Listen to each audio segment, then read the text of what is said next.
बिल्कुल बिल्कुल चंद्रकांत, यहाँ पर गलत तरीके से गिरफ्तारी की बात तो कही जा रही थी नीलेश, लेकिन इसमें काफी सियासी संग्राम भी देखिए मचता हुआ दिखाई दिया। केरल से तमाम नेता यहाँ पर पहुंचे हुए हैं और थाने के बाहर खड़े इंतजार कर रहे हैं।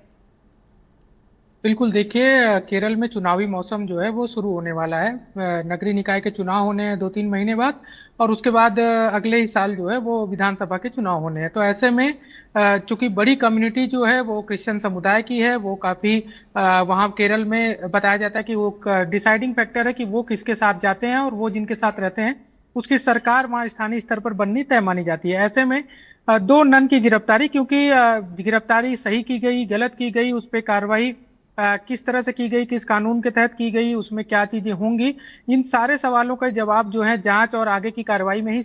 उसके जवाब मिलेंगे। लेकिन ये आरोप भर से और उसके बाद जो गिरफ्तारियों पर पूरी की पूरी तरह से न सिर्फ लेफ्ट या राइट विंग बल्कि सभी दल के नेता एकजुट होकर केरल के वो उनके पक्ष में खड़े हो गए, चाहे वो बीजेपी के लोग हों, चाहे कांग्रेस के लोग हों, चाहे सीपीआई के हों, इंडिया गठबंधन के अन्य दलों के लोग हों, और उनके डेलीगेट्स के आने के सिलसिले जो शुरू हो गए। ऐसा बड़ा कम ही देखा जाता है कि किसी राज्य में किसी दूसरे राज्य के किसी दो व्यक्तियों की गिरफ्तारी हो जाए, वो किसी भी पद पर हो या किसी भी भूमिका में हो, उनको उनको उनके पक्ष में उनको बचाने के लिए पूरी की पूरी जो है राजनीतिक दल जो है वो एक तरह से एकजुट हो जाए, उसमें कोई भी विरोधी नजर ना आए स्थानीय स्तर पर, चाहे वो किसी भी दल का हो। तो इससे बिल्कुल भी साफ समझ में आता है कि जो चुनावी मौसम शुरू होने वाले हैं, उस मौसम में जो बारिश होनी है वोटों की, उसे अपने पक्ष में अपनी बाल्टी में डालने की, अपने टंकी में डालने की बोल सकते हैं, उस बारिश को कोशिश जो है वो राजनीतिक दलों द्वारा यहाँ पर होती नजर आई। 25 जुलाई के बाद से आज तक की स्थिति में लगातार